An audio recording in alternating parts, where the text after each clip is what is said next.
yeah, you're in the right place. Degrees, like all around you, up and down, like to the sides, everything. Really got me emotional. Audio for you to scream, and so you hear everyone screaming, but from afar. Just you have to sing. You have to sing. Like, use your voice, release your voice. Stop. Hello. So, I thought about talking about the second breath work that I did. The second breath work was, so I was at the Pyramids of She, and I met this guy, and he kept talking about yoga barn, and every time he said that word, like something within me like felt different, and I felt like that was a place that I needed to go to. And so then I ended up researching and seeing the things that they had.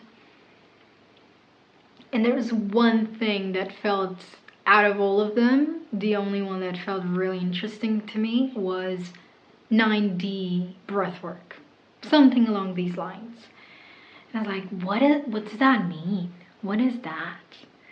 It does explain, but not like fully. And I was like, what is that? That sounds interesting. But it was full. And then there was this one thing that said, like, if it's full, you might have a chance to get it, but you have to go and ask at the counter on the day of. And it was the next day. And I was like, I just feel really strongly like I'm supposed to do that. I just kept feeling it really strongly. And then I kept in touch with that guy, and he was saying that he was going to do something there. And I was like, I would bet that it's that same thing that I felt really resonant with. And it was. And so I was like, yeah, I'm gonna try. I'm gonna try to get there and to do that. So the next day I just went on walking there, which was a bit of a walk as well. Not as far away as the Pyramids of She, but like it was a bit of a walk. And I finally got there. Yeah, it was like there's a steep hill up, and then you enter this place, and it's such a complete different energy. Like there's so much nature, and you go down these stairs, and then you sort of go around and have to find the reception. There's a whole cafe restaurant thing, and it's a cute, really good vibe. And I was like, this is the place. Like, when you imagine Bali, it's these kinds of places that you imagine. Because Bali's not like, there's almost two sides of it. Or maybe different sides. I've only been to certain places there, so I couldn't speak for the whole island.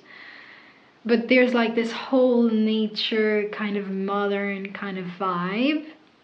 Natural, and some hippie things here and there and whatnot. And then there's Bali of like the chaotic traffic and fumes and cars and motorcycles on the main streets going all the time, and the sidewalks could be restored in my personal opinion, but like, and then you have like really good restaurants and other ones not as much, but like there's a mix of both. And I was looking for like these places, like I know in my chest that they exist. And when I got there, I was like, oh, this is the place that I was like looking for, I guess, without even knowing. So I got there, went straight to the counter, and I asked, is there still a spot? They're like, yeah, just fill it up, and I'll like put your name here. I'm like, okay, that's great. And so I got a spot, and there was this one lady playing on the small stage they have, and then it's a huge like courtyard, and there's like a bunch of people there listening to her singing. And then at some point she starts to sing in Portuguese, but it wasn't like Brazilian Portuguese, it was full Portuguese, like from Portugal. And I was like, I'm in the right place. Like, what are the chances? what are the chances that the singer that's on the stage is from my own small country, that I never meet anyone from my country when I travel? Like, I've only met not even a handful of them when I travel. It's always people from other places in the world. I guess that's not where Portuguese people travel to the most, or the places they go to. I never find them, and I was like, yeah, you're in the right place. And so you just sort of wait around until it's your time, and then we go in. It's time, we go in and we sit down in like, it's like a circular place, and there's like windows with nature around. And I remember I believe there was a statue, because there's like a rock cliff thing, and there was a statue, and then there's windows so you can see that part of the outside, and then there's a whole thing on the side. It was all windows as well, and so everyone was sort of in this huge oval circle. I say oval because I think it was oval, not a full perfect circle. Maybe it was, I can't remember that part. And you sit down, and there's like, everything is prepared. Everyone has their own mattress, and they have a pillow, I believe, their headphones, and I think there was something else, maybe a black blanket or something like that. And so everyone sort of finds their own spot, and I go off to my own spot, and I think it was like an hour of explanation. He really went deep into it. Like, really deep into it. We also did more exercises. I don't think we went straight into it. It was either before or afterwards. We did a lot of like exercises, which were like to walk around on around the space, and I think was looking around at people, and then at some point you would stop and you start looking at someone else's eyes, and you would just be honest with whatever you were feeling. That reminded me of I used to have like theater play classes when I was a child, and we used to do those kinds of exercises.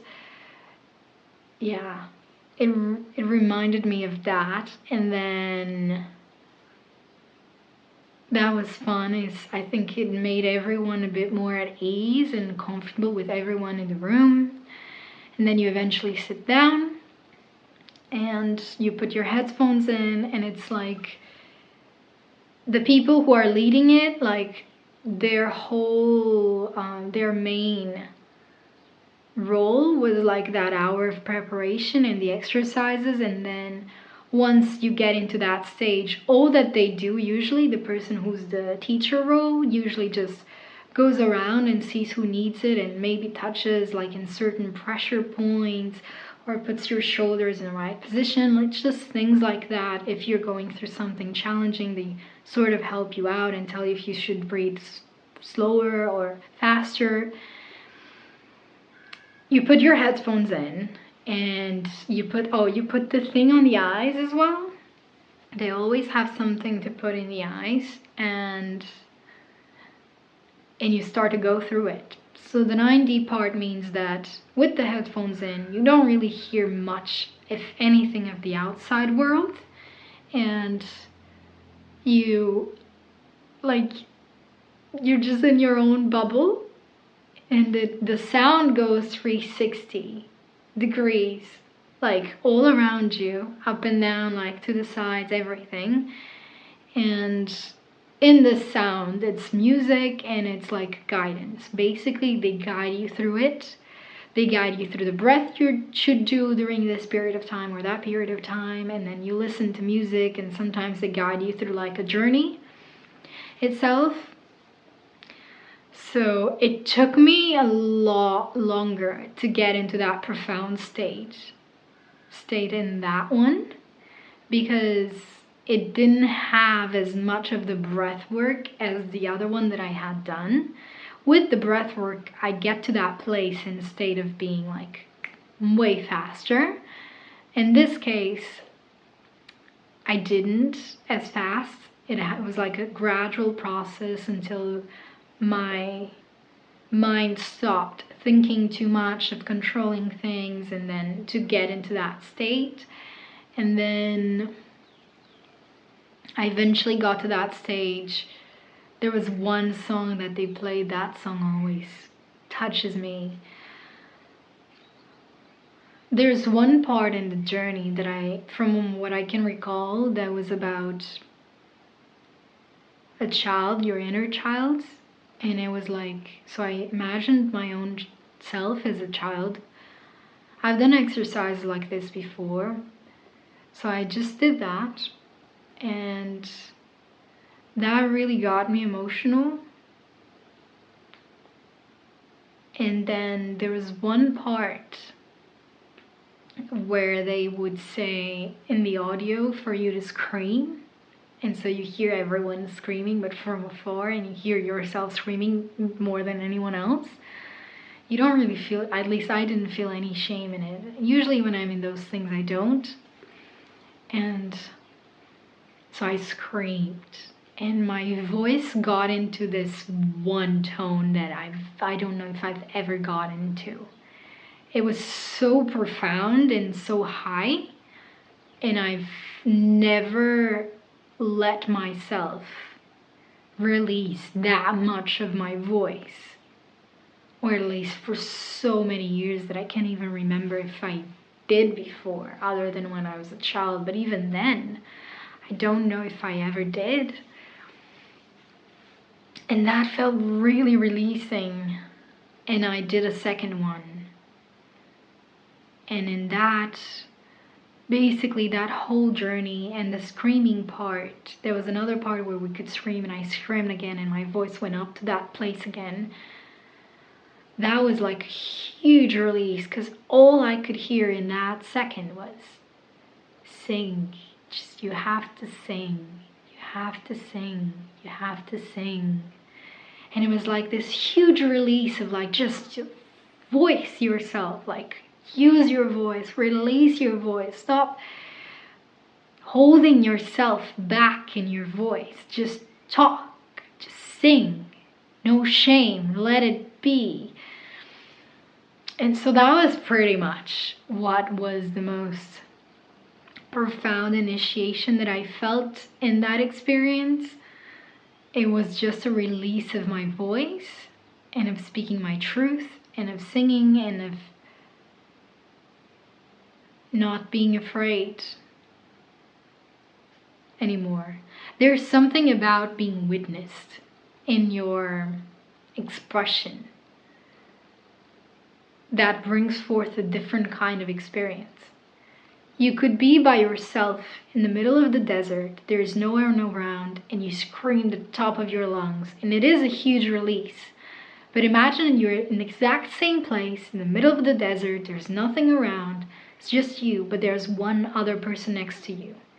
And for some reason, that makes us hold back, or at least I felt that would hold me back, because I would always think, what is this person going to think of me? What will they dislike it? Will they criticize me? Will they judge me? Will they think that I'm nuts? Will they like perceive me in this way or that way just because in this moment I had a release? And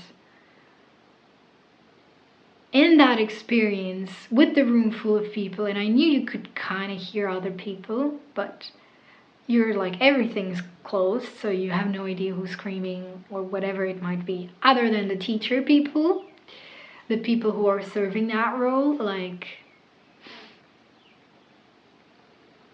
that felt really releasing. Like, just sing.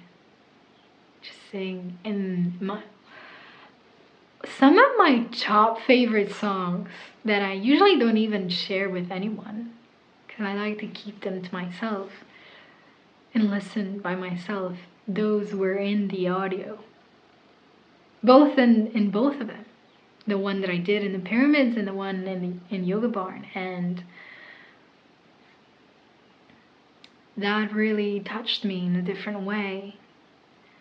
So in that one was the beginning. And so since I came back, that's when I started doing these videos, because I love sharing my experiences, and not all the time the people around me back home have such a different reality and have never are not usually that curious about my experiences, and I meet people who are much more curious about these stories when I travel.